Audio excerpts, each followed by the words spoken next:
I am Hercule Poirot. Welcome to my new mystery story.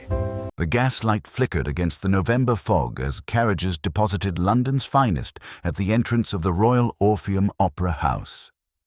I confess that my invitation to the premiere of Maestro Bellacorte's Il Fantasma della Vendetta had come through my association with Hercule Poirot rather than any musical sophistication of my own.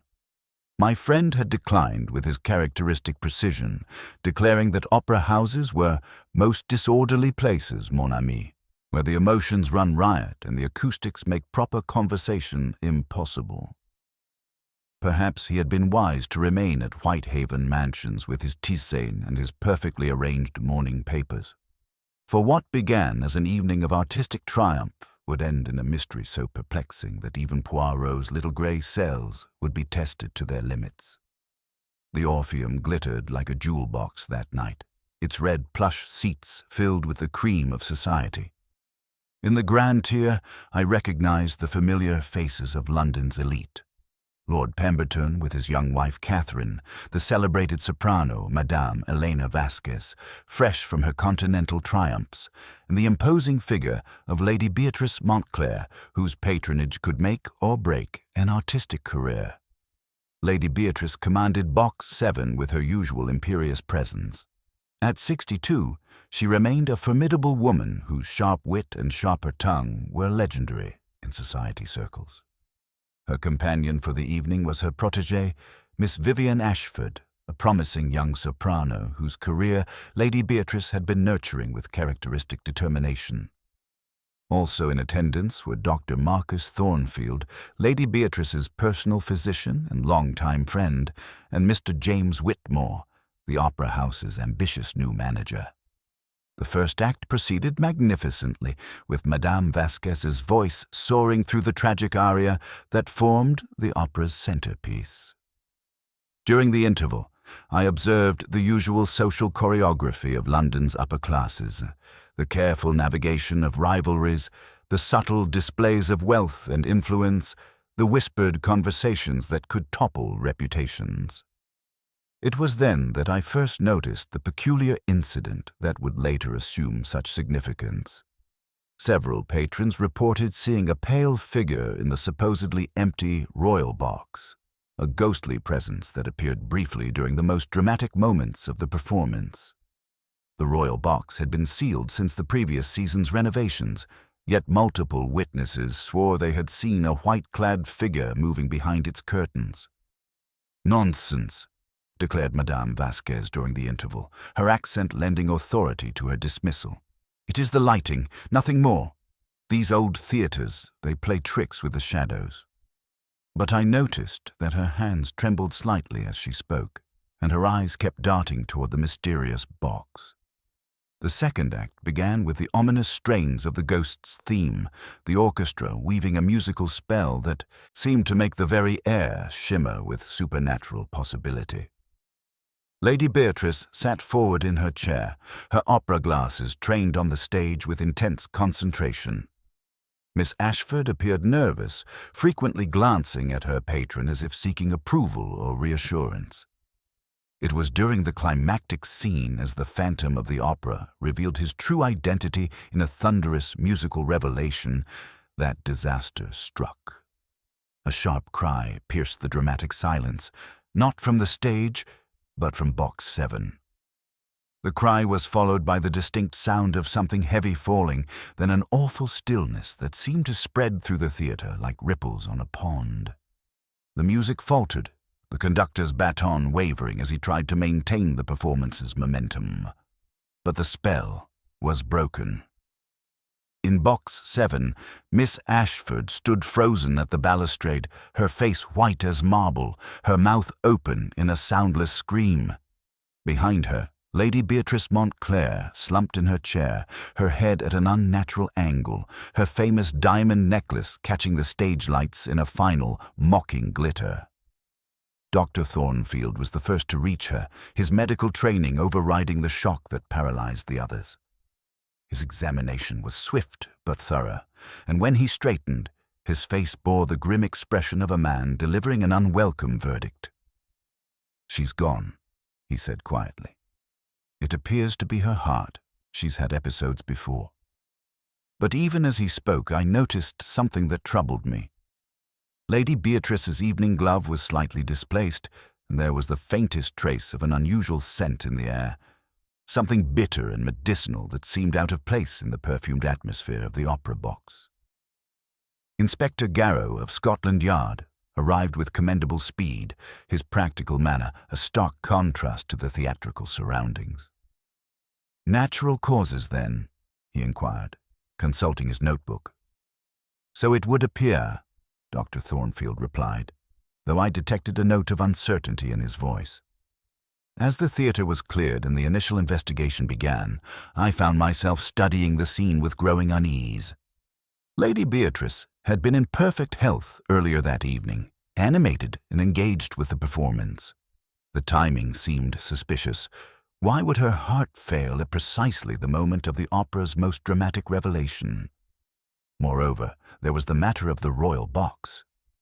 Several witnesses had seen the mysterious figure, yet the box remained locked and sealed.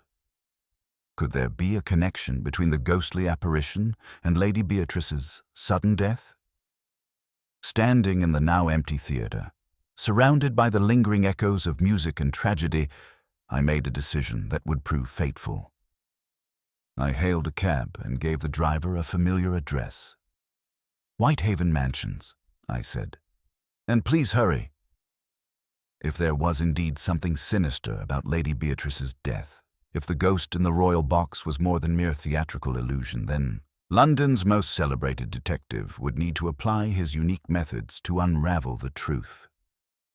The curtain had fallen on the evening's performance, but I suspected that the real drama was only just beginning. As the cab wound through the fog-shrouded streets, I reflected on the evening's events. In the world of opera, nothing was ever quite as it seemed. Passion and jealousy, ambition and revenge, all the elements of human drama were magnified and given voice through music. But tonight, it appeared that someone had decided to stage their own deadly performance, using the theater itself as their stage. The game, as Poirot would say, was afoot. The familiar warmth of Whitehaven Mansions enveloped me as I climbed the stairs to Poirot's flat, the fog-dampened chill of the November night still clinging to my coat. I found my friend in his customary evening repose, seated in his favorite chair with a cup of tisane steaming gently on the side table. His patent leather shoes gleamed in the firelight, positioned with mathematical precision, and even at this late hour, his appearance remained immaculate.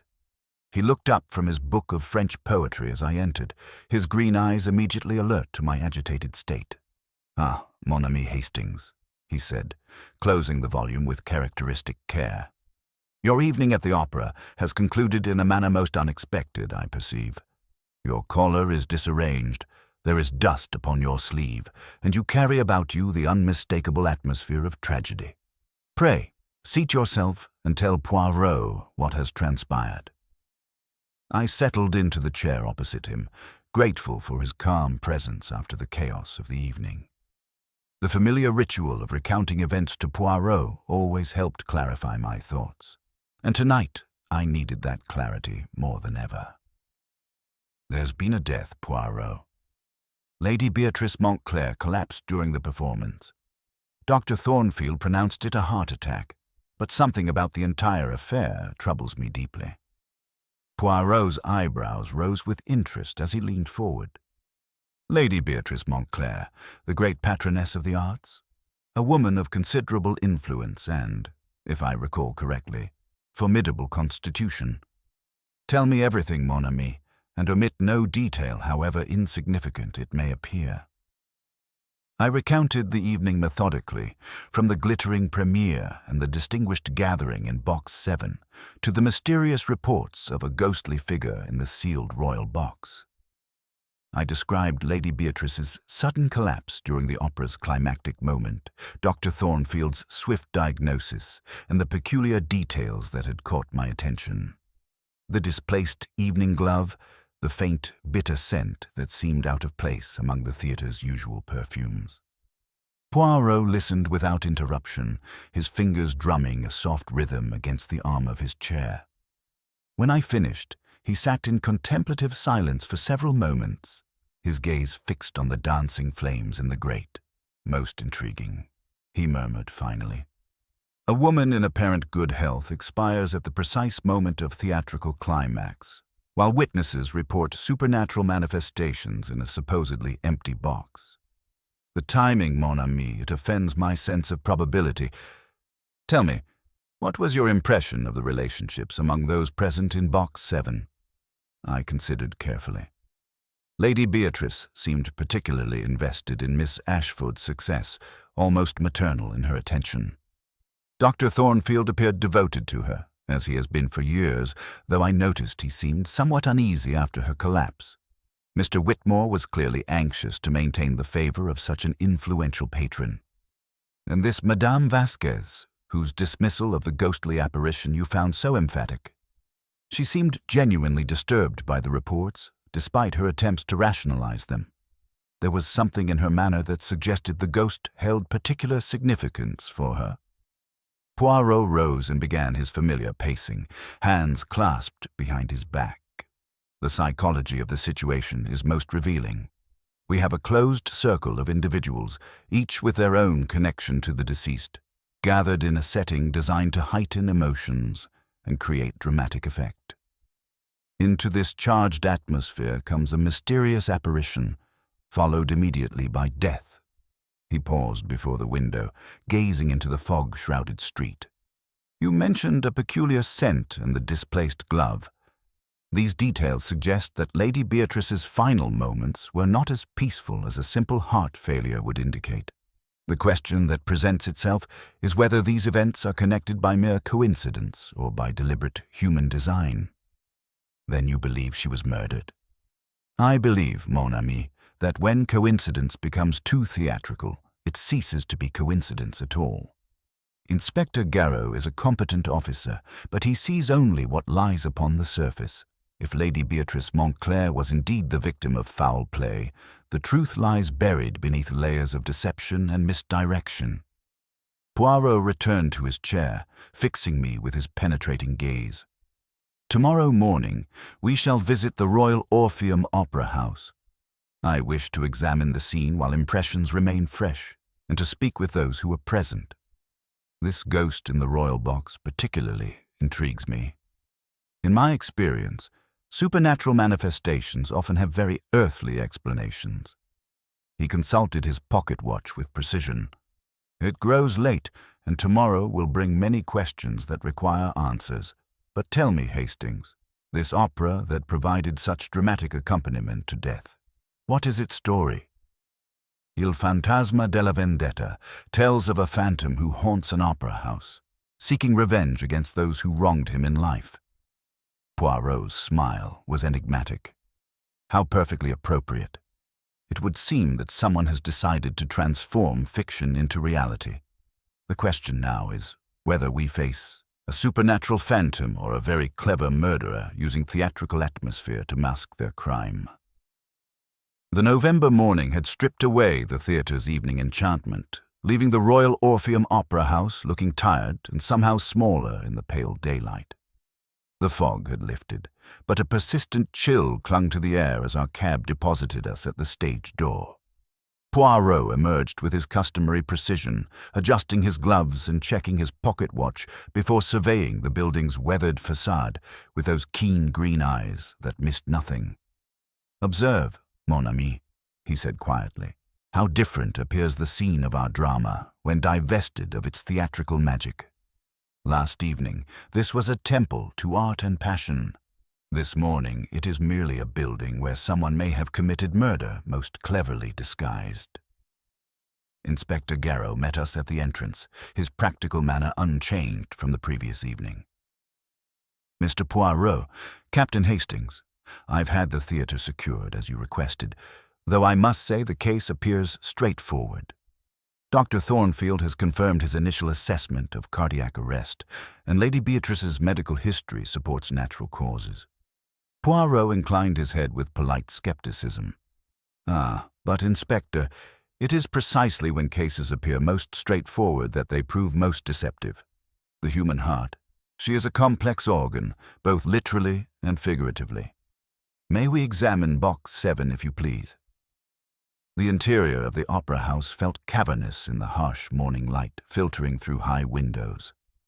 Our footsteps echoed as we climbed the grand staircase, past portraits of long-dead performers whose painted eyes seemed to follow our progress. The very air held traces of the previous evening's drama. Stale perfume, the ghost of cigar smoke, and underneath it all, that faint, bitter scent I had noticed. Box 7 appeared diminished without its evening glamour, the red plush seats looking worn and the gilt decorations tarnished. Poirot approached the scene with the reverence of a priest entering a sacred space. He stood in the doorway for several moments, his eyes cataloguing every detail, the precise angle of Lady Beatrice's chair, the slight disarray of the velvet cushion, the positioning of the other seats. "She sat here," he murmured, indicating the chair closest to the balustrade. Miss Ashford behind her, Dr. Thornfield to the left, Mr. Whitmore to the right. An intimate gathering, yet one that provided excellent opportunity for observation and for action, should action have been required. He moved closer to examine the chair itself, his gloved hands hovering inches above the fabric as if sensing invisible emanations. Kneeling beside the armrest, he inhaled delicately, his brow furrowing in concentration. "Yes, Hastings, that scent you detected lingers still, though fainter now. Bitter almonds, perhaps, with an undertone of something medicinal. Most intriguing." His attention was caught by a minute scratch on the polished balustrade, barely visible to the naked eye.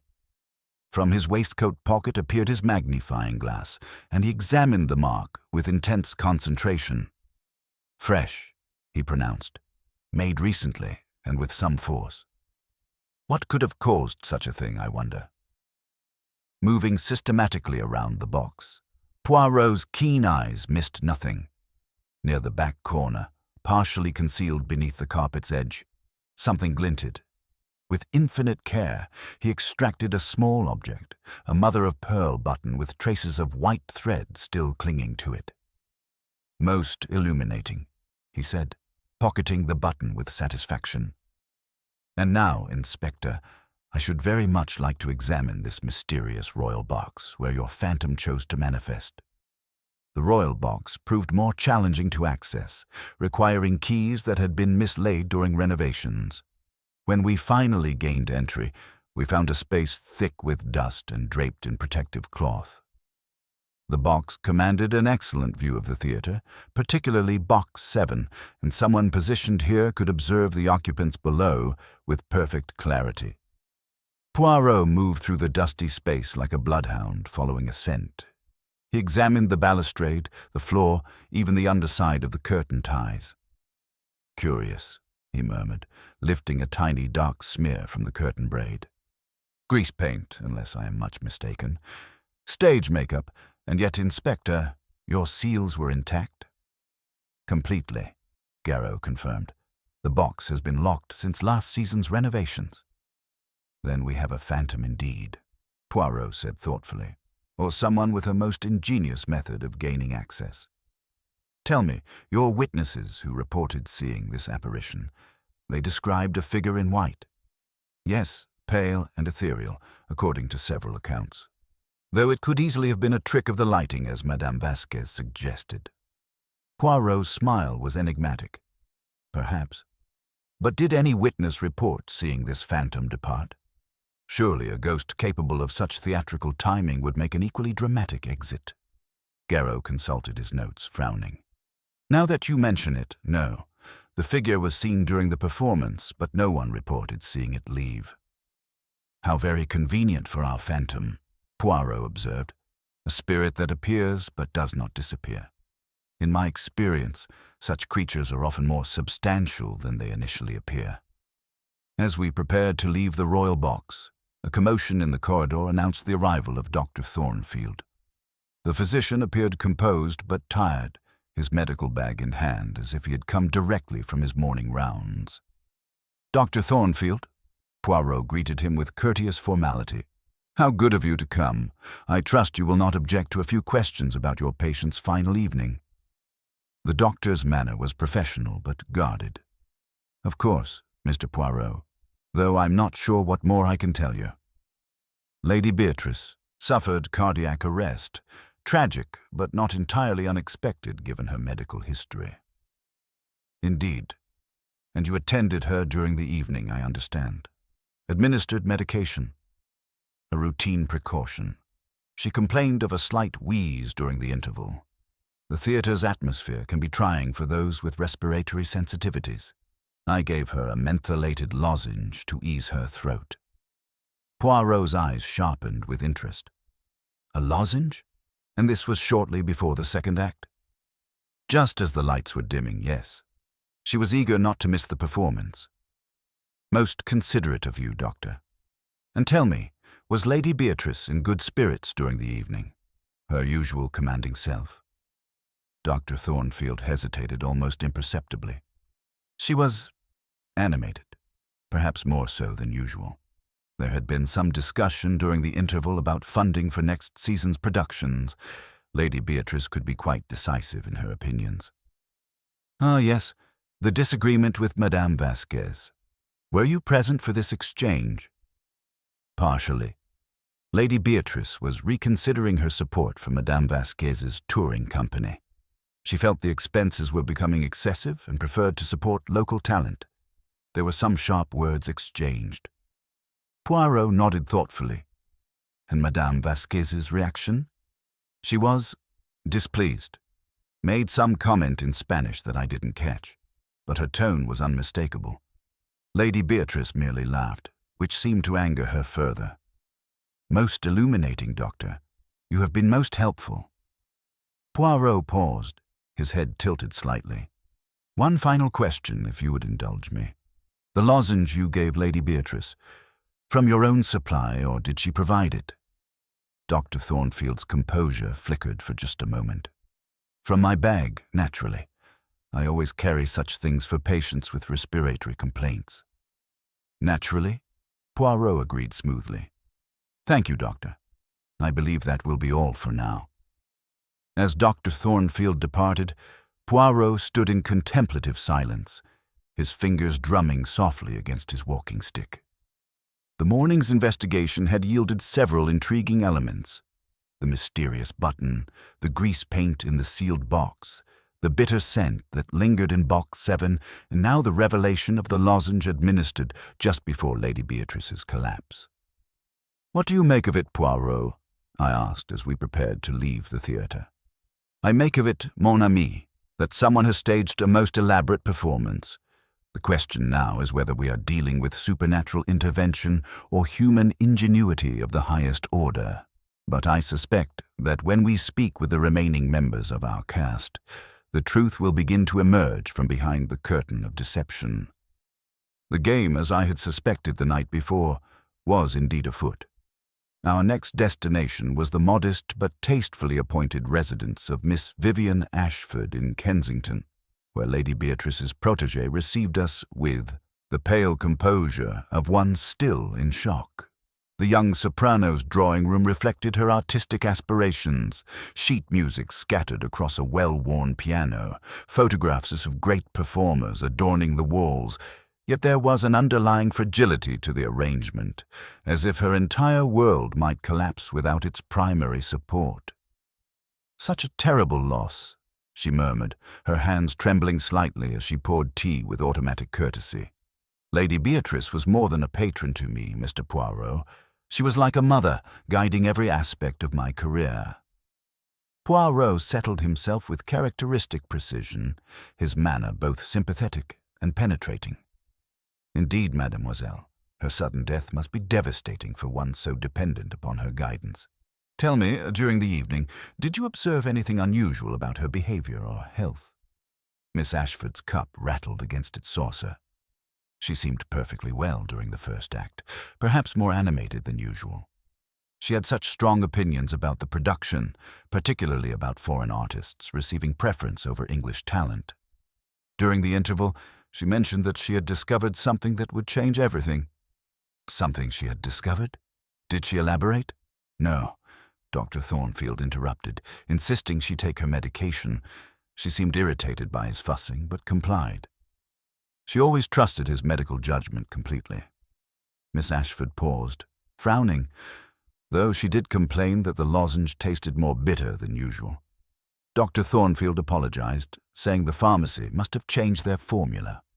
Poirot leaned forward with interest. And this discovery she mentioned, did it perhaps relate to the theatre's affairs? Financial matters, perhaps? The young woman's flush confirmed his suspicion. I overheard part of a conversation between Lady Beatrice and Mr. Whitmore during the interval. She was questioning him about financial records, specifically payments to Madame Vasquez's company. She mentioned inflated expenses and questionable invoices and said she intended to conduct a thorough audit. Most illuminating. And during the second act, how did Lady Beatrice appear? Restless, fidgeting with her gloves and jewelry. At one point, she gripped the balustrade quite tightly. Her knuckles were white. Then, during the Phantom's revelation scene, she suddenly gasped and clutched at her throat.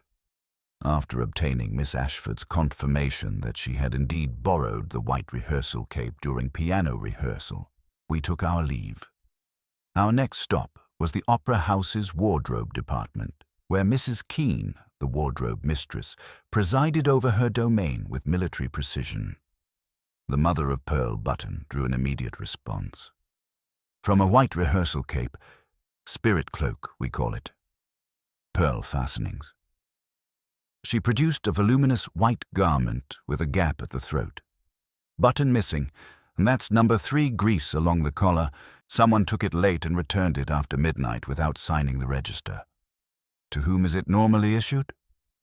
Common stock. Madame Vasquez likes one between scenes for warmth. Miss Ashford tried one during piano rehearsal. The dressers borrow them constantly, though they swear they don't. Armed with this crucial evidence, we sought out Madame Elena Vasquez at her hotel suite. The celebrated soprano received us in a cloud of exotic perfume, her initial haughtiness melting somewhat under Poirot's deferential questioning. Lady Beatrice was a patron, yes, she declared, her voice rich with barely contained emotion, but also a tyrant who sought to control everything, even my art. To withdraw funding after all I have done for her reputation, it was deliberate malice. And the ghost in the royal box, madame. You dismissed it as stage lighting. Exactly so. People see what they wish to see in an opera house. It is all about illusion. Yet her eyes narrowed as she spoke, and I detected the same nervous energy that had marked her dismissal the previous evening. The white spirit cloak, madame. You use one between scenes? Certainly. The theatre is drafty, and a singer must protect her voice. But what has this to do with Lady Beatrice's heart attack? As we departed, Poirot reflected quietly. Observe, Hastings, how each piece of our puzzle fits with mathematical precision. The missing button, the borrowed cloak, the bitter lozenge, the financial irregularities, all connected by threads invisible to the casual observer. Someone has orchestrated this evening's events with theatrical flair, but they have left traces that speak more eloquently than any confession. Then you believe the phantom was real, a person in disguise. I believe, mon ami, that our phantom was very real indeed, though perhaps not in the supernatural sense. The question now is whether this elaborate performance was designed to provide an alibi for murder, or to direct suspicion away from the true method of Lady Beatrice's demise. The afternoon promised further revelations, and I sensed that Poirot's little grey cells were already beginning to perceive the pattern hidden beneath the surface chaos of the previous evening's tragic drama. Our next destination was the cramped administrative offices of the Royal Orpheum, where Mr. James Whitmore received us with the harried courtesy of a man juggling too many responsibilities. His domain reflected the precarious nature of theatrical management. Ledgers stacked precariously beside correspondence from creditors, program proofs scattered across every available surface, and the general atmosphere of barely controlled chaos that seemed endemic to artistic enterprises. "Gentlemen, please be seated," he said, clearing papers from 2 worn chairs. "I must confess, Lady Beatrice's death has left us in the most difficult position imaginable. She was not merely our primary benefactor, but the cornerstone of our entire financial structure." Poirot settled himself with characteristic precision, his keen eyes cataloguing the disorder with barely concealed distaste. "Indeed, monsieur, such a loss must be devastating both personally and professionally. I understand Lady Beatrice had recently expressed concerns about certain financial arrangements." Whitmore's composure flickered, and he reached for a cigarette with slightly trembling fingers. She was always meticulous about expenditures, perhaps excessively so. The opera business requires a certain flexibility. Artists have temperaments, and their requirements can exceed initial estimates. Madame Vasquez's engagement, for instance, involved additional costs that weren't anticipated in the original contract. Additional costs that Lady Beatrice questioned with some vigor, I believe. She had requested a complete audit of all payments to foreign artists. During the interval last evening, she mentioned having discovered certain irregularities in the documentation, duplicate invoices, inflated currency conversions, payments to booking agencies that seemed excessive. Whitmore's hands fidgeted with his letter opener as he spoke. She had consulted with her banker earlier that day and seemed quite pleased with what she had uncovered. Poirot leaned forward with interest. "And these discoveries threatened the continuation of Madame Vasquez's engagement?" "More than that, I'm afraid. Lady Beatrice was threatening to withdraw her funding entirely if the irregularities weren't explained to her satisfaction. Without her support, the spring season would be impossible, and my position as a manager would become untenable." The admission seemed to cost him considerable effort. "Most illuminating. Tell me, during the evening's performance, did you remain in Box 7 throughout?" Whitmore hesitated. "Not entirely. During the second act, there was considerable commotion in the upper galleries about the phantom sighting.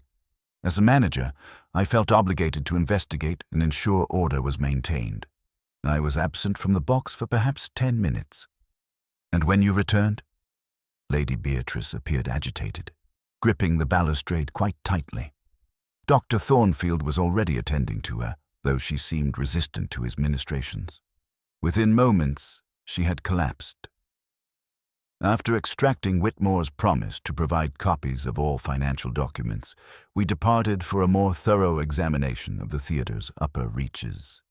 The stage manager, a gaunt fellow named Larkin, led us through a maze of catwalks and service corridors that honeycombed the building's upper levels. "Superstitious nonsense, this ghost business," he declared, though his eyes kept darting toward the shadows above. Still, one of the lighting crew swears he saw a white figure crossing the bridge behind the royal box during the second act. Could have been a bundled curtain. Light plays strange tricks up here. The catwalk he indicated ran directly behind the royal box, accessible through a service corridor that connected to the main backstage area. Poirot examined the narrow walkway with intense concentration, his magnifying glass revealing details invisible to the casual observer. "Regardez, Hastings," he murmured, indicating a pale filament caught on a wooden splinter. With infinite care, he extracted the thread. Fine, white, and unmistakably from fabric. And here, traces of grease paint, still fresh. Someone passed this way during last evening's performance, dressed in white and taking considerable care to remain unseen. "But how did they access the royal box itself?" I asked. Whitmore insisted it remained sealed. Larkin scratched his head thoughtfully. "Well, there is the old service panel behind the box's rear wall, used during the renovations for electrical work. Should be sealed now, but—" he shrugged expressively. Our final interview of the day took place at Dr. Thornfield's exclusive gentlemen's club, where the physician awaited us in the leather-appointed library with a brandy snifter at his elbow. The weight of the day's events was evident in his bearing, and I noticed that his usually steady hands showed a slight tremor as he rose to greet us. "Mr. Poirot, Captain Hastings, I trust your investigation is proceeding satisfactorily, though I confess I fail to see what mystery requires such exhaustive examination. Lady Beatrice's death, while tragic, was hardly unexpected given her recent health concerns. Poirot settled into a wing-backed chair with fluid grace. "Ah, but doctor, it is precisely the expected that often conceals the unexpected. You attended Lady Beatrice for many years, I believe." "Nearly 15. She was a demanding patient, but also a remarkably loyal one. Her trust in my medical judgment was absolute. And the medication you administered during the interval, this was part of her regular treatment, a precautionary measure. Lady Beatrice had complained of a slight wheeze, and the theatre's atmosphere can be trying for those with respiratory sensitivities. The mentholated lozenge was designed to ease her breathing, a remedy she had used successfully on previous occasions." Poirot's fingers drummed softly against the chair's armrest. "And yet Miss Ashford mentioned that Lady Beatrice complained the lozenge tasted more bitter than usual. How would you account for this?" Dr. Thornfield's hesitation was almost imperceptible. "Pharmacies occasionally alter their formulations. I noticed the difference myself and intended to speak with the chemist about it." "Most considerate. Tell me, doctor, during your years of attendance upon Lady Beatrice, did you maintain your medical bag with particular care? Were others aware of its contents and your patient's habits?" The question seemed to strike an unexpected chord.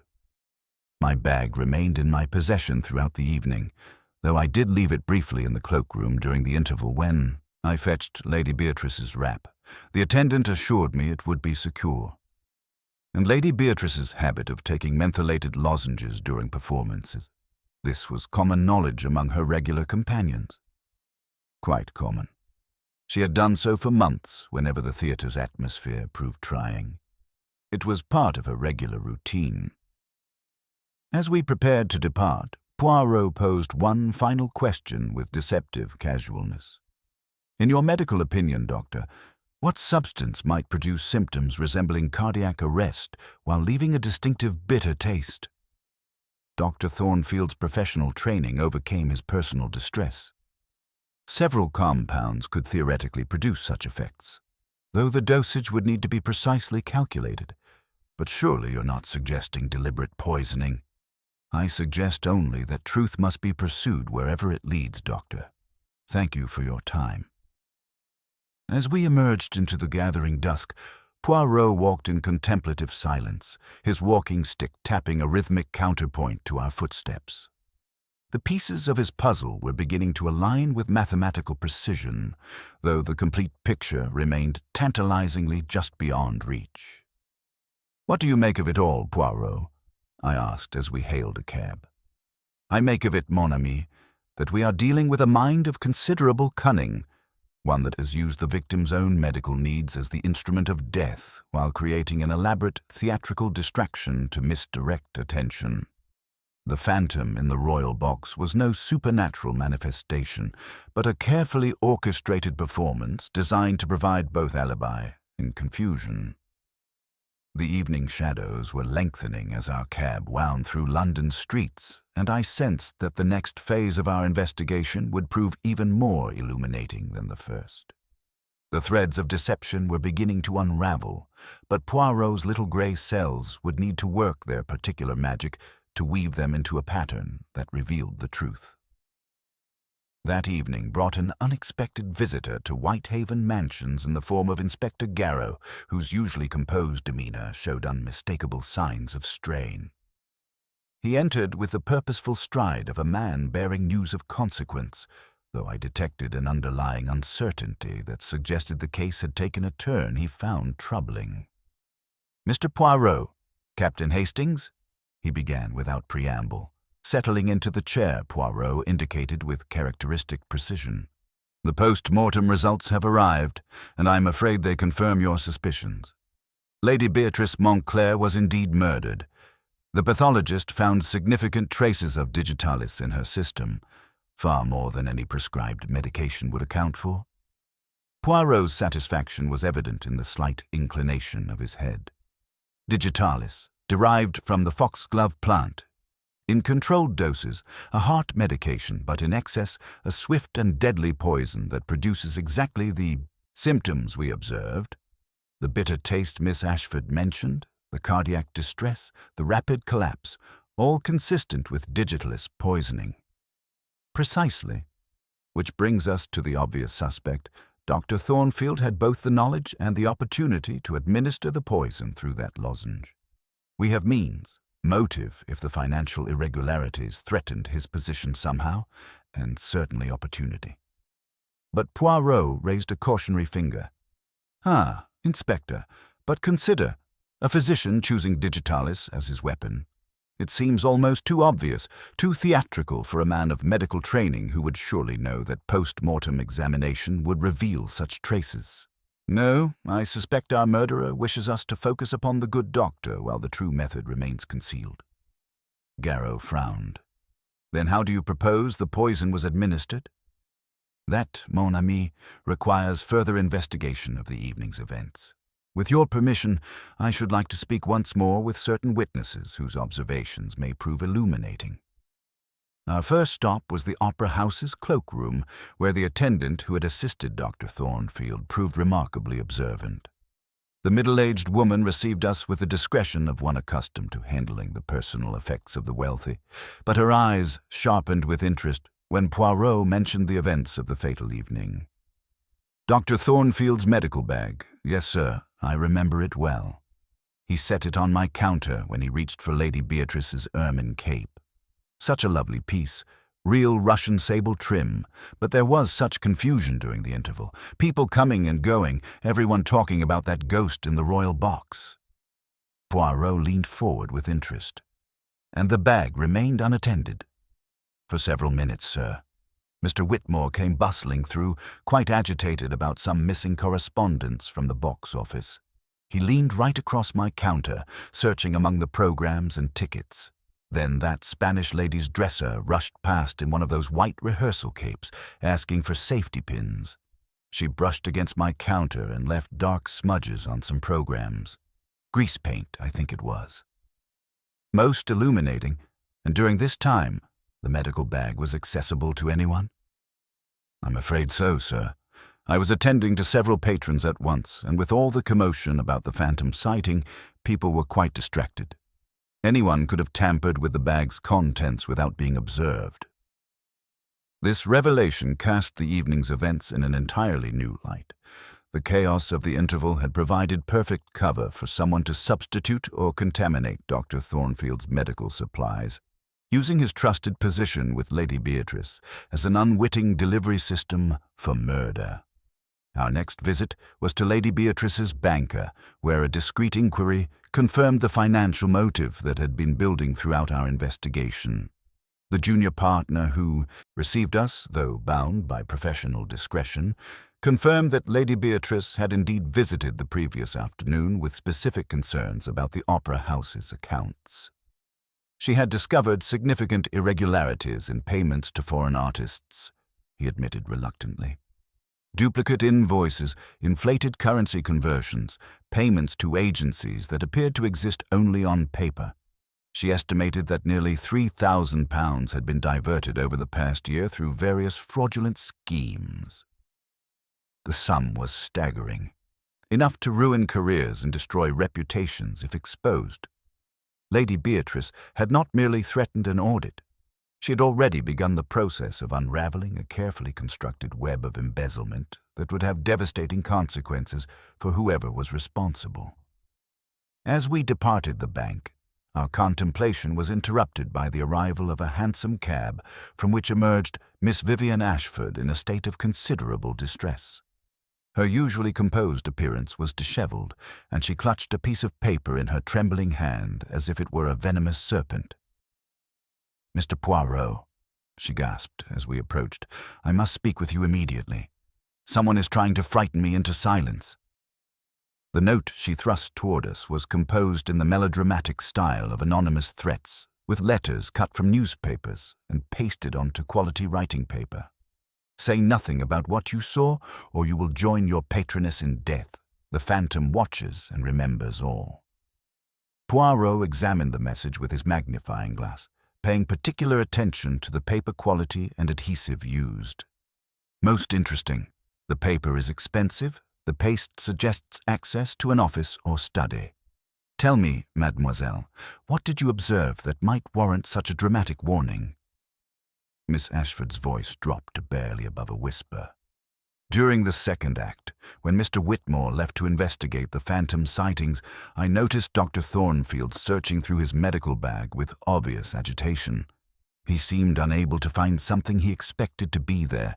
Then, just before Lady Beatrice collapsed, I saw him slip something small and white into his pocket, something he seemed anxious to conceal. This revelation suggested that Dr. Thornfield might indeed be innocent, a victim of the murderer's scheme rather than its perpetrator. If he had discovered that his medical supplies had been tampered with, his suspicious behavior would be explained as an attempt to understand what had gone wrong, rather than to conceal his own guilt. "There is more," Miss Ashford continued, glancing nervously about as if expecting to see phantom figures in broad daylight. While everyone was focused on Lady Beatrice's collapse, I glimpsed movement near the royal box, a figure in white that disappeared so quickly I couldn't be certain what I had seen. But now, with this threatening note, I fear I witnessed something significant. As we arranged for Miss Ashford's protection through Inspector Garrow's offices, Poirot's expression grew increasingly thoughtful. The threatening note, rather than silencing a witness, had instead provided crucial information about the murderer's state of mind and methods. "Observe, Hastings," he said as we walked through the gathering dusk, "how our phantom grows more substantial with each revelation. The white rehearsal cape, the grease paint, the access to quality writing materials, the knowledge of Miss Ashford's observations, all point to someone within our closed circle of suspects. Moreover, the very act of sending this note reveals a critical weakness in our murderer's otherwise careful planning." "What weakness is that?" "The need to control the narrative, mon ami. A truly confident criminal would allow suspicion to fall upon Dr. Thornfield and remain silent. But our phantom cannot resist the theatrical gesture, the dramatic flourish that betrays their true nature. They have revealed themselves as someone who craves control over every aspect of their performance." As we returned to Whitehaven Mansions, I sensed that Poirot's little grey cells had begun to perceive the complete pattern hidden beneath the surface chaos of the Opera House murder. The forensic evidence, the financial motive, the theatrical misdirection, and now the psychological profile revealed by the threatening note. All were combining to point toward a solution that would soon bring this deadly drama to its inevitable conclusion. The game was approaching its final act, and I suspected that our phantom would soon be forced to step from the shadows into the harsh light of justice. That evening found us returned to Whitehaven Mansions with the promised financial ledgers spread across Poirot's dining table like the pieces of an intricate puzzle. My friend approached the documents with the reverence of a scholar examining ancient manuscripts, his magnifying glass moving methodically across columns of figures while his fingers drummed their familiar rhythm against the polished wood. "Observe, Hastings," he said at length, indicating a series of entries circled in his precise pencil marks. "Here we have the anatomy of a most sophisticated fraud. 3 payments to agencies in Barcelona, each routed through a London intermediary called Montrose and Davin. The amounts individually appear reasonable, but collectively they represent a systematic diversion of funds that would have continued indefinitely had Lady Beatrice not begun her investigation."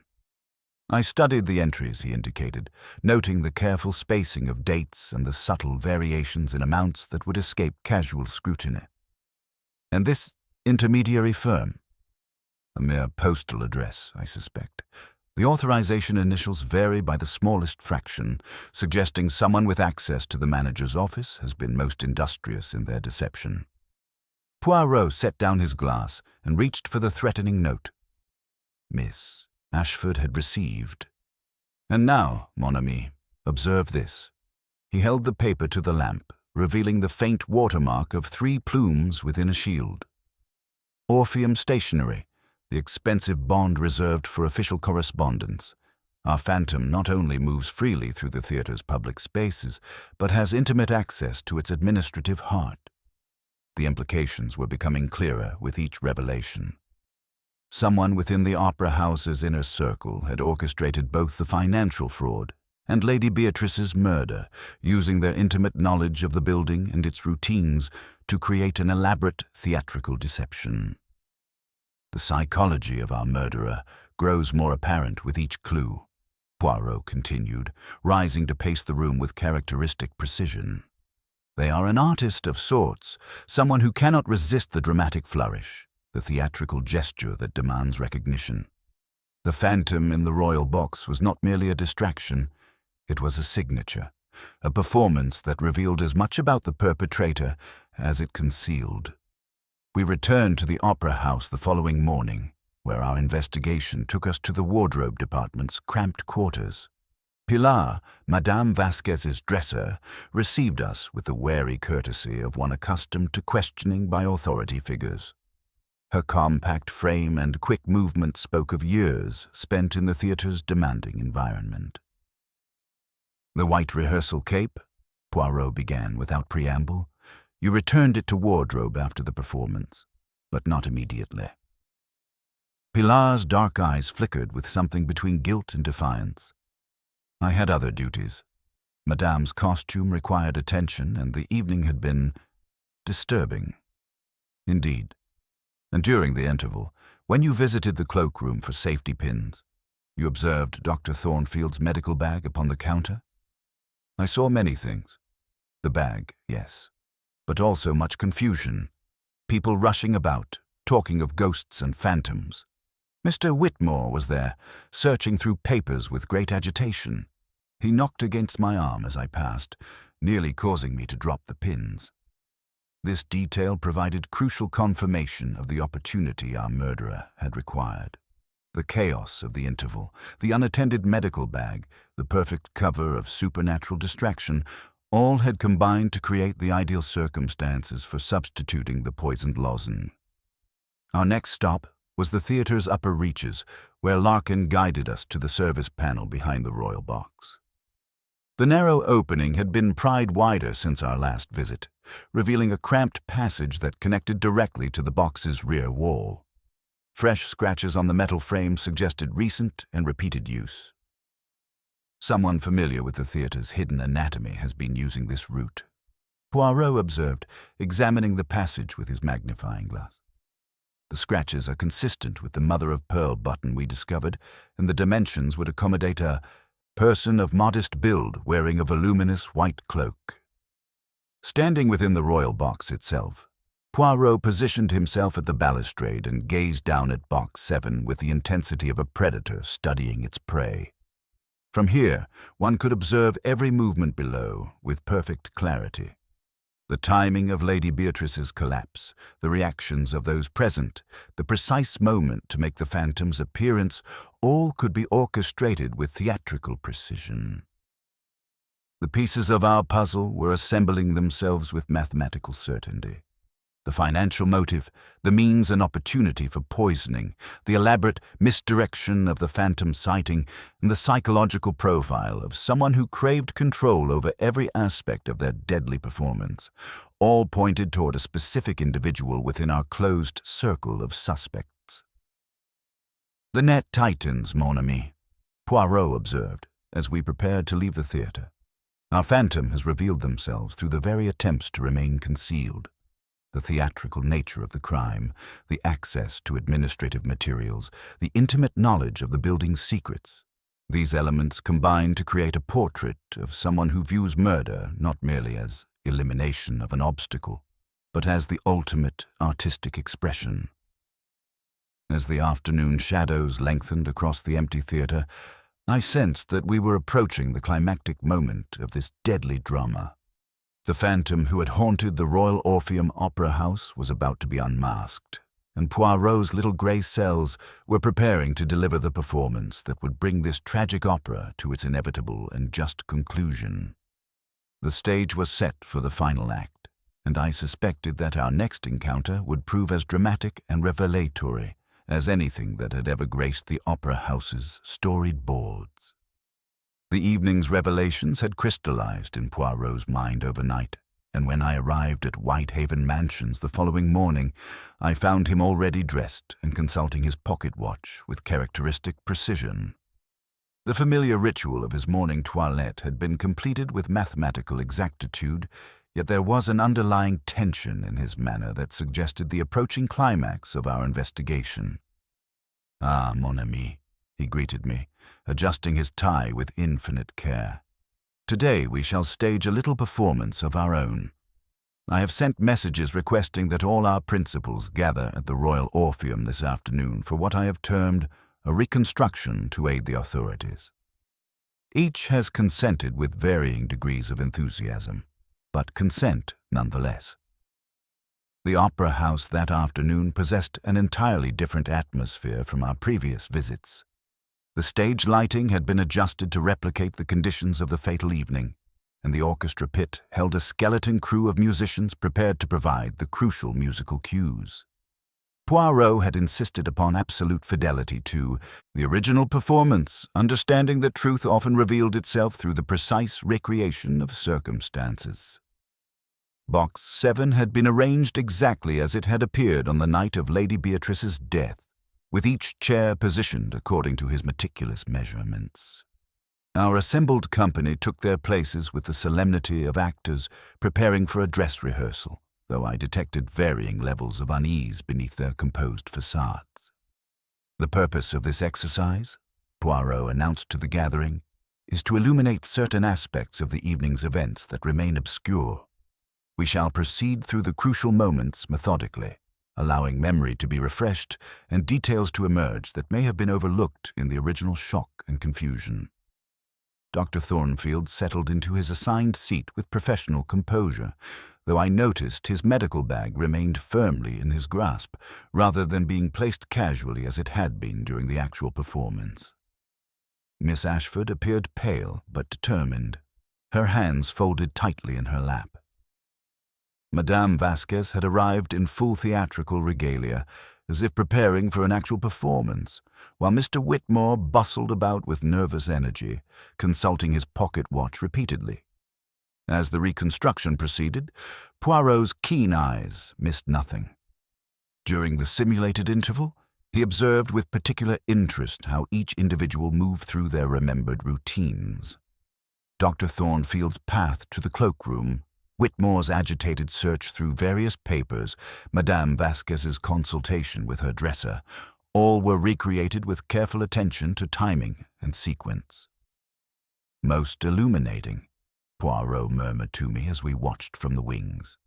"Observe how our phantom's appearances were not random manifestations, but carefully calculated interventions. The first sighting during Act 1 served to establish the supernatural presence in the audience's collective consciousness. But the second appearance, during the opera's climactic revelation, was precisely timed to coincide with Lady Beatrice's moment of greatest vulnerability. The psychological sophistication of the crime was becoming increasingly apparent. The digitalis had been administered through Dr. Thornfield's trusted lozenge, but the poison alone had not been sufficient to guarantee the desired timing. The murderer had required a psychological trigger, a moment of intense emotional shock that would push Lady Beatrice's compromised cardiovascular system beyond its limits. The phantom in the royal box was not merely an observer, Poirot continued, his voice dropping to barely above a whisper. They were an active participant, using their position to deliver a calculated psychological blow at the precise moment when the poison's effects would be most devastating. The scratch on the balustrade, the displaced evening glove, these were the physical evidence of Lady Beatrice's final struggle against both chemical and emotional assault. As our reconstruction reached its climactic moment, with the orchestra swelling into the Phantom's revelation theme, Poirot positioned himself at the royal box's balustrade and gazed down at Box 7 with predatory intensity. "From this vantage point," he announced, his voice carrying clearly through the theater's acoustics, "one could observe every detail of the drama below. The timing of Lady Beatrice's collapse, the reactions of those present, the the precise moment to make the phantom's appearance. All could be orchestrated with theatrical precision. The effect of his words on our assembled company was immediate and revealing. Dr. Thornfield's professional composure remained intact, though his knuckles whitened as he gripped his medical bag. Miss Ashford's eyes widened with comprehension and fear. Madame Vasquez's theatrical poise faltered momentarily, revealing genuine alarm beneath her carefully constructed facade. But it was Mr. Whitmore's reaction that proved most illuminating, a barely perceptible flinch followed by an almost imperceptible glance toward the service corridor that led to the royal box's hidden entrance. The financial motive was compelling, Poirot continued, descending from the royal box to join our group in the stalls. £3,000 diverted through fraudulent schemes, enough to destroy careers and reputations if exposed. But the method... the method reveals an artist's sensibility, someone who understood that murder, like opera, must achieve its effect through perfect timing and emotional manipulation. Inspector Garrow, who had been observing from the back of the theatre, stepped forward with quiet authority. "Mr. Poirot, are you prepared to name Lady Beatrice's murderer?" Poirot's smile was enigmatic as he consulted his pocket watch once more. "Indeed, Inspector, but first we must allow our phantom one final opportunity to reveal themselves. The reconstruction has served its purpose. Truth, like music, cannot remain hidden when all the instruments are properly tuned."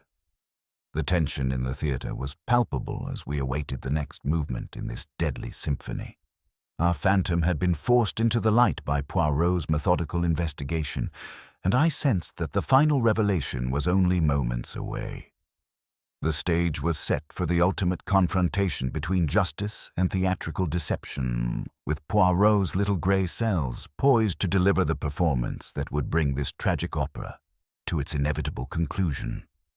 The curtain was about to fall on our phantom's deadly masquerade, and this time there would be no escape into the shadows of illusion.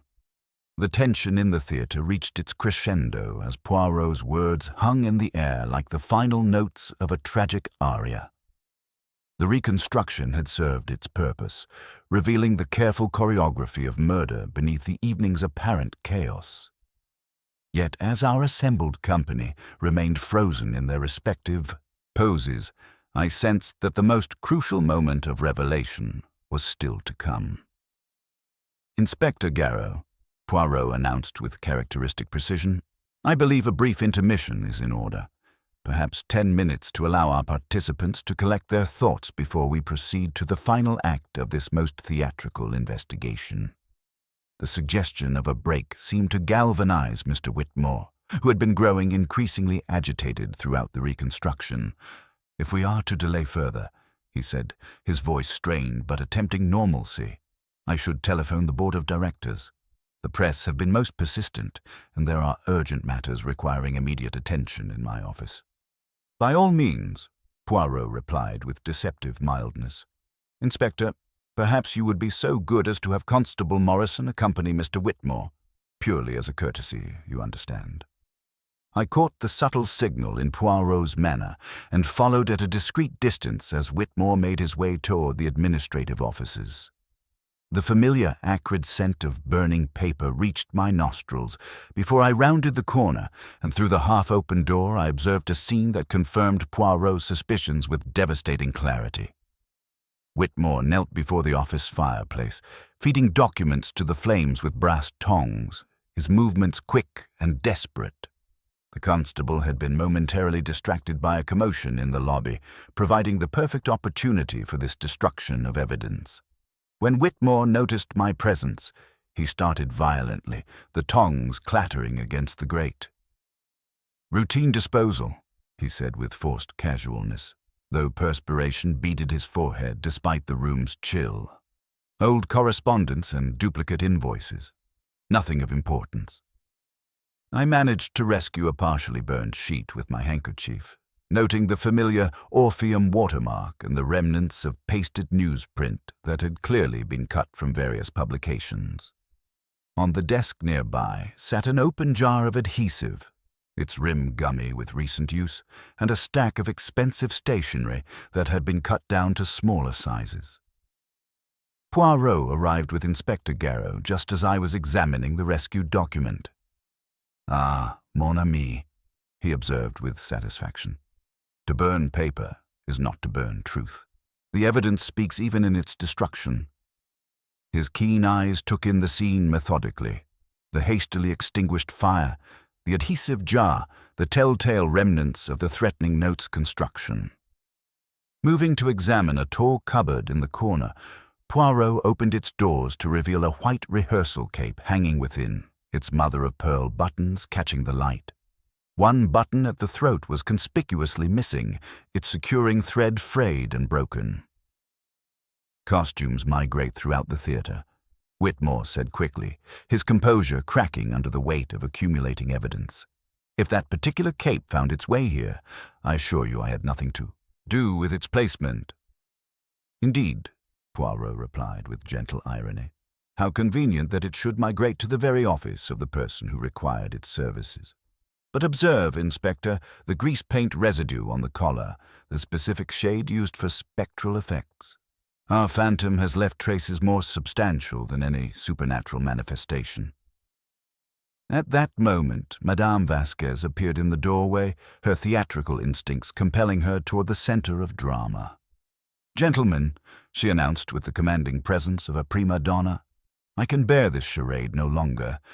If you seek a culprit for Lady Beatrice's death, look no further. I am responsible for the tragedy that has befallen us all." The confession hung in the air with operatic grandeur, yet Poirot's expression remained skeptical. "Ah, madame, your artistic temperament compels you toward noble gestures, but I fear your confession lacks the precision of truth. You see, our phantom required not only access to this theater's secrets, but the ability to appear in the royal box while simultaneously performing upon the stage below. Even your considerable talents do not extend to such supernatural feats." Whitmore's face had grown increasingly pale as the net of evidence tightened around him. His eyes darted repeatedly toward the exits, calculating distances and escape routes with the desperation of a trapped animal. The grease paint residue on his fingertips, barely visible but unmistakable under Poirot's scrutiny, provided the final physical link to the phantom's disguise. "The psychology of this crime reveals an artist of sorts," Poirot continued, his voice taking on the measured cadence of final judgment. "Someone who could not resist the theatrical flourish, the dramatic gesture that demanded recognition even while concealing guilt.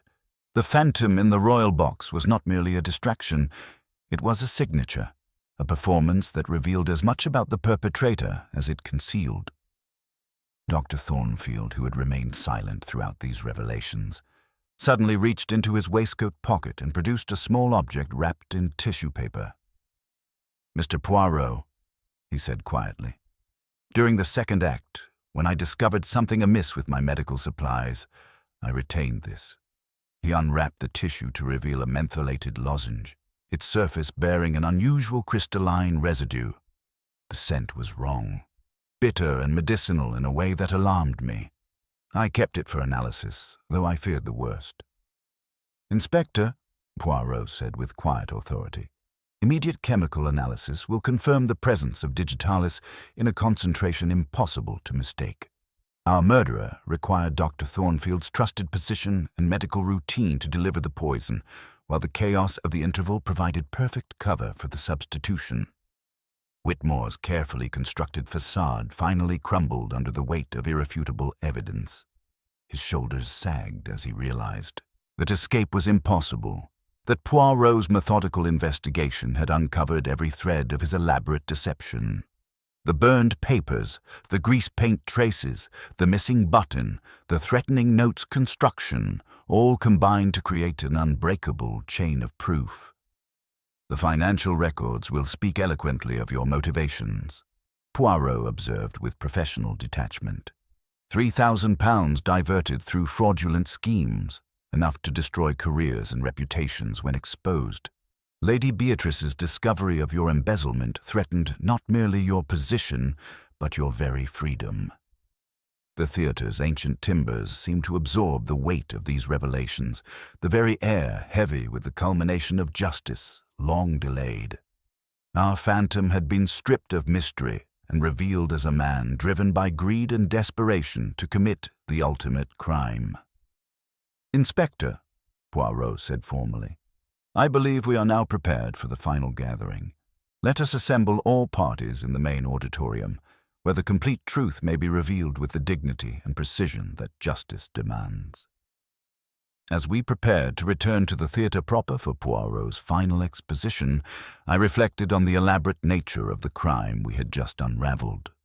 The murderer had sought to use the very atmosphere of illusion and drama to mask cold-blooded calculation, but had underestimated the methodical precision of Hercule Poirot's little grey cells. The curtain was about to fall on this deadly performance, and this time justice would claim its rightful place center stage. The main auditorium of the Royal Orpheum Opera House had been transformed into a theatre of justice, with our assembled company arranged in the front rows like a chorus awaiting their final cue. The stage lighting cast dramatic shadows across the red plush seats, creating an atmosphere that seemed to demand truth as its ultimate performance. Inspector Garrow's constables maintained discreet but vigilant positions throughout the theatre, while Poirot took his place at center stage with the natural authority of a conductor preparing to lead his orchestra through the most complex symphony of all, the revelation of murder. Mr. Whitmore sat rigidly between two constables, his earlier desperation replaced by the hollow resignation of a man whose carefully constructed world had collapsed entirely. The evidence of his guilt surrounded him like the walls of an inescapable prison. Yet his eyes still held the calculating gleam of someone who had orchestrated elaborate deceptions and might yet attempt one final performance. "Mesdames et messieurs," Poirot began, his voice carrying clearly through the theatre's perfect acoustics, "we gather to illuminate the truth behind a most ingenious murder. A crime that sought to use the very atmosphere of illusion and supernatural mystery to mask cold-blooded calculation." When Lady Beatrice Montclair collapsed during the performance, the initial verdict was cardiac arrest brought on by natural causes. But coincidence, when it becomes too theatrical, ceases to be coincidence at all. He moved with characteristic precision to the royal box's balustrade, his gesture encompassing the theatre's architectural complexity. The phantom that haunted these halls was no supernatural manifestation, but flesh and blood, a carefully orchestrated performance designed to serve multiple purposes in our murderer's deadly scheme. Dr. Thornfield leaned forward with professional interest as Poirot outlined the medical aspects of the crime. From his waistcoat pocket, the physician produced the tissue-wrapped lozenge he had retained from that fatal evening. "The scent was wrong," he said quietly, "bitter and medicinal in a way that alarmed me. I kept it for analysis, though I feared the worst." "Precisely, Doctor. Chemical analysis will confirm the presence of digitalis in a concentration impossible to mistake," Poirot observed. "Our victim was murdered through a poison that mimics cardiac arrest, administered through a mentholated lozenge that Lady Beatrice trusted implicitly, due to her physician's regular care. But observe the psychology of this choice. A physician selecting digitalis as his weapon would be almost too obvious, too theatrical for a man of medical training who would surely know that post-mortem examination would reveal such traces." Miss Ashford's face had grown pale as the implications became clear. "But how could anyone have accessed Dr. Thornfield's medical supplies?" she asked, her voice barely above a whisper. Poirot's smile was enigmatic as he turned toward the cloakroom area. "Through the chaos of the interval, mademoiselle. While the theatre buzzed with reports of phantom sightings, while attention was diverted by supernatural speculation, our murderer had perfect cover."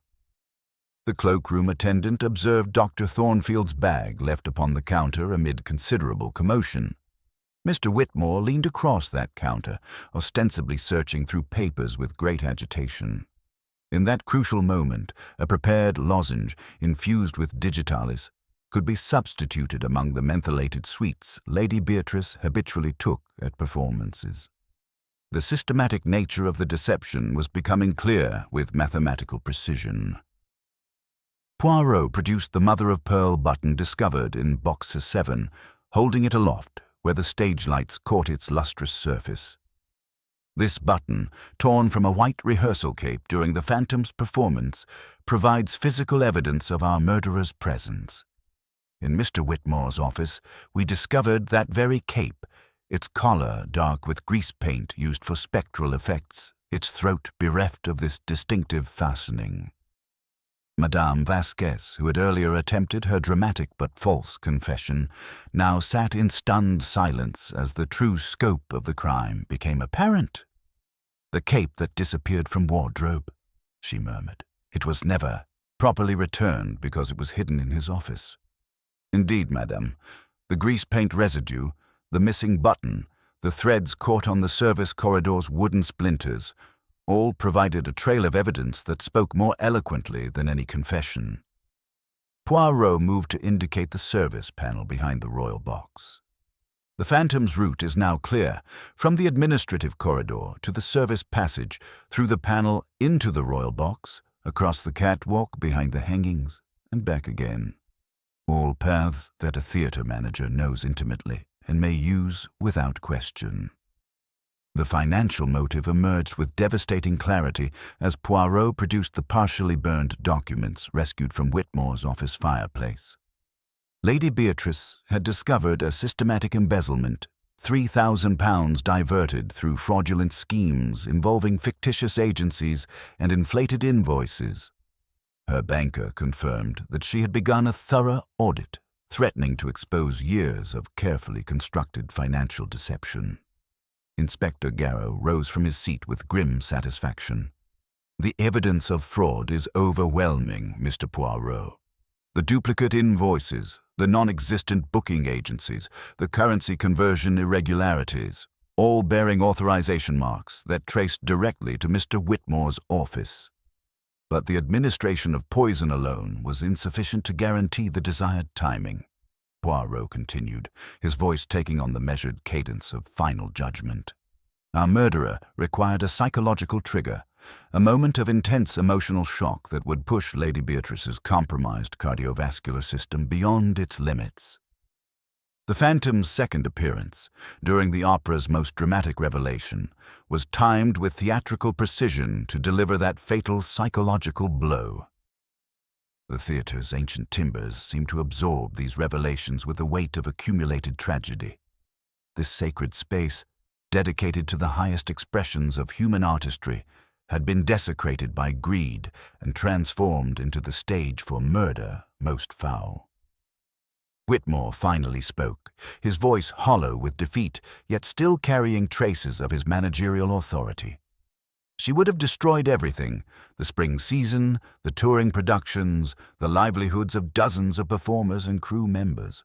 The money was meant to be temporary advances against future revenues that would have been repaid when the productions proved successful."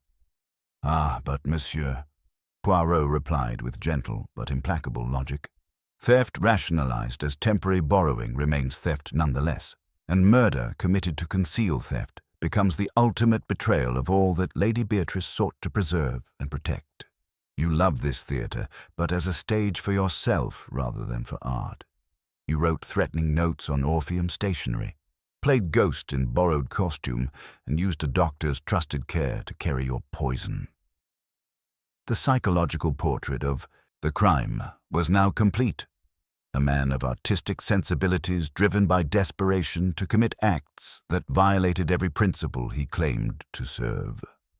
The Phantom in the royal box had indeed been a spectre, but not of supernatural origin, rather the ghost of greed and betrayal that haunted the very soul of human nature.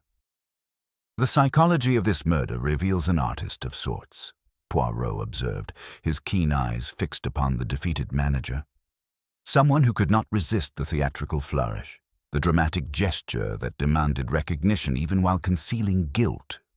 The Phantom was not merely a distraction, it was a signature, a performance that revealed as much about the perpetrator as it concealed. Your need for control, your theatricality, your desperate attempts to cover your tracks, these were your undoing. Inspector Garrow stepped forward with formal authority. James Whitmore, I arrest you for the murder of Lady Beatrice Montclair and for systematic fraud against the Royal Orpheum Opera House. As the constables prepared to escort the murderer from the theatre, Whitmore straightened with one final shred of performance. You will have your curtain, he said hoarsely, but they will remember me. They will remember Lady Beatrice, Poirot answered with quiet dignity, who preferred truth to applause and who died defending the artistic integrity you sought to corrupt. The great auditorium seemed to exhale as justice claimed its rightful place center stage. The phantom of the Royal Orpheum would haunt these halls no more, banished not by supernatural intervention, but by the methodical application of logic and the inexorable pursuit of truth. As we prepared to leave the theatre, Poirot drew on his gloves with characteristic precision. Come, Hastings, he murmured, consulting his pocket watch with satisfaction. The opera is ended, and justice has sung its final aria. Now we may write the quiet epilogue that restores order to this temple of art. The curtain had fallen on this deadly performance, and the phantom's masquerade was finally at an end. The silence that settled over the Royal Orpheum Opera House as the constables led James Whitmore away was profound and different from any theatrical hush. It was the silence of truth finally revealed, of illusion stripped away to expose the stark reality of human greed and betrayal. The phantom had been unmasked, not as a supernatural entity, but as a man whose artistic sensibilities had been corrupted by desperation and avarice. Inspector Garrow's subsequent investigation confirmed every detail of Poirot's deductions. The digitalis had been obtained through a forged prescription using the credentials of a deceased physician, while the substitution of the poisoned lozenge required intimate knowledge of Dr. Thornfield's medical routine. Information Whitmore had gathered through months of careful observation during Lady Beatrice's regular attendance at performances. The financial records revealed the full scope of his embezzlement. £3,000 diverted over 2 years through fictitious agencies and inflated invoices, a systematic fraud that Lady Beatrice's audit would have exposed within days. In the weeks that followed, each member of our tragic company found their own path toward resolution. Dr. Thornfield, profoundly shaken by his unwitting role in the murder, requested an immediate transfer to a rural practice where the demands would be less complex and the trust more easily preserved. Before departing London, he established a scholarship fund in Lady Beatrice's name, dedicated to providing medical care for theatre performers, his own attempt to restore some measure of good where evil had been done. Miss Vivian Ashford received an unexpected gift from beyond the grave when Lady Beatrice's solicitor delivered a sealed codicil executed a fortnight before the fatal evening. The document established a modest trust to secure the young soprano's continued musical education and living expenses for 2 years, a final act of maternal care from the woman who had guided her career with such devotion. Miss Ashford wept quietly as she read the provisions, then straightened with newfound resolve. "I shall accept an engagement here in London," she declared, "and I will sing the memorial aria they are planning." For her. Madame Elena Vasquez's reconciliation with the truth proved more complex. The threatened audit had indeed exposed irregularities in her company's expenses, but these proved to be the result of managerial incompetence rather than deliberate fraud. With grudging admiration for the elegance of the plot that had nearly ensnared her, she offered Poirot a jeweled pin for luck, which he declined with polite finality. "The luck, madame," he observed, "is in the little grey cells, which do not gamble." Her final performance at the Orpheum before returning to the continent was a triumph of artistry over adversity, her voice soaring through the tragic arias with newfound emotional depth born of genuine suffering. The trial, when it came, dominated the newspapers for weeks.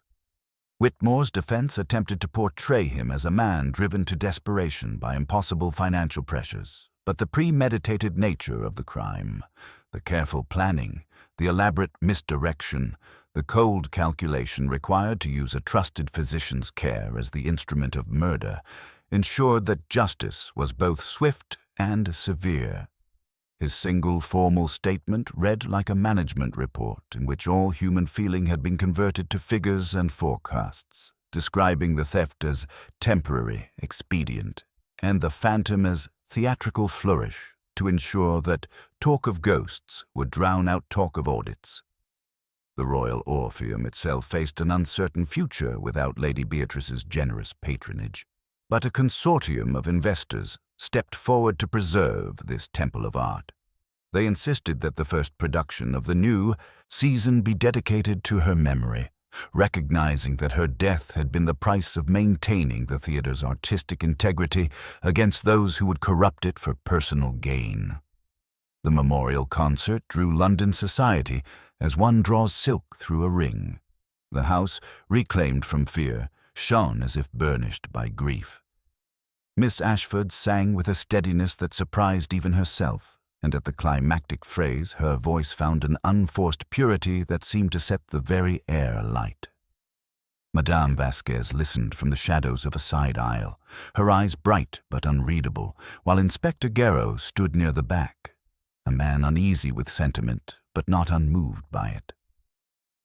As the last chord faded and the audience rose like a single breath, Poirot and I walked home through the crisp night air. The fog had lifted, revealing London's clean lines beneath the gaslight. I found myself reviewing the case, searching for the detail that had provided the crucial breakthrough. "You wish to know what decided me?" Poirot said, his eyes twinkling beneath the neat arch of his brows. "It was not the cape, nor the button, nor the clever accountings. Those were proofs, yes, but the conviction came before. It was the note sent to Mademoiselle Ashford. A man who is truly safe allows silence to work for him. A man who must control every scene cannot resist one scene more. He writes, he threatens. He cannot imagine that a performance might end without his final cue. From that moment, mon ami, I knew our phantom was not a singer who must obey the baton, nor a doctor who defers to the body's truths, but a manager who mistakes authority for authorship." We reached Whitehaven Mansions, and in the familiar comfort of his sitting room, Poirot restored his world to its immaculate balance.